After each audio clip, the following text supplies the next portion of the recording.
Chaired by Senator Jack Reed, the Senate committee adopted a proposal to boost the budget by a further $25 billion in a 25-1 vote. Wow, it was a landslide. The vote aligned Republican defence hawks with Democrats from across the political spectrum, so it was a bipartisan committee. Because of its role in setting defence policy, which determines subsidies and other awards to private industry, the Senate Armed Services Committee is awash in cash from military contractors. So it's almost like it's a committee that's set up to receive donations and to exert influence over government policy, similar to the video we did about Nancy Pelosi and Paul Pelosi's earnings as a result perhaps of information she has as a result of her job. This committee seems to exist only to exert influence that is, in my opinion, anti-democratic.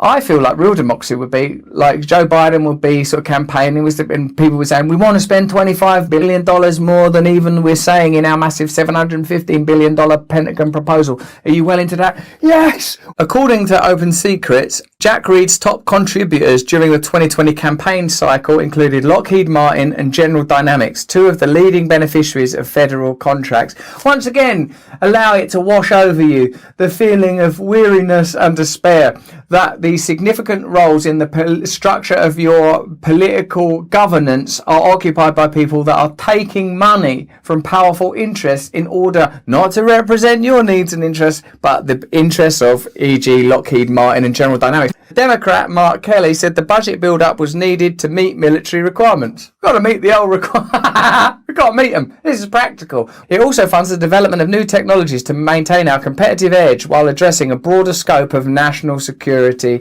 priorities. Well, in my opinion, and I've been wrong before, but your government's primary interest is keeping you subdued and dull, inoculated and castrated, so that you don't ever go, what the fuck are you doing now with our money? The number one enemy of any government is the people that they're governing. They're the biggest threat. It's about compliance, because they know Canadians like to do what they're told. So if they tell you you have to wear a mask, next they're going to tell you you have to contact trace.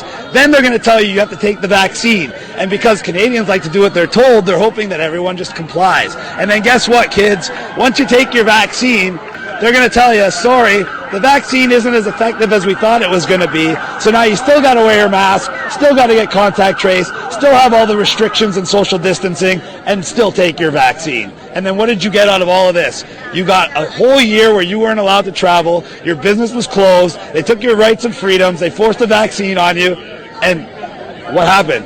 The same amount of people died. Everything is the exact same. And now they're going to put you back on lockdown and bring it all the way till July of next year so they can do the same thing again. Bring you from July, August, and September, getting you off lockdown, but just to bring you back on lockdown again. If you idiots haven't figured it out yet, it's a perpetual cycle that you never get out of. And it's a way to take your rights, your freedoms, close your business, take your wealth. Why? So you become dependent on government. Why? If you're independent, the government works for you like it's supposed to. If you depend on the government to give you a paycheck to feed your family every month because they closed your business on you, now the government doesn't work for you, the government rules you. So instead of a middle class, we have the government, upper class, and the lower class dependents that rely on the government to survive. In other words, we have a slave class. And that's what they're trying to do. It's that simple.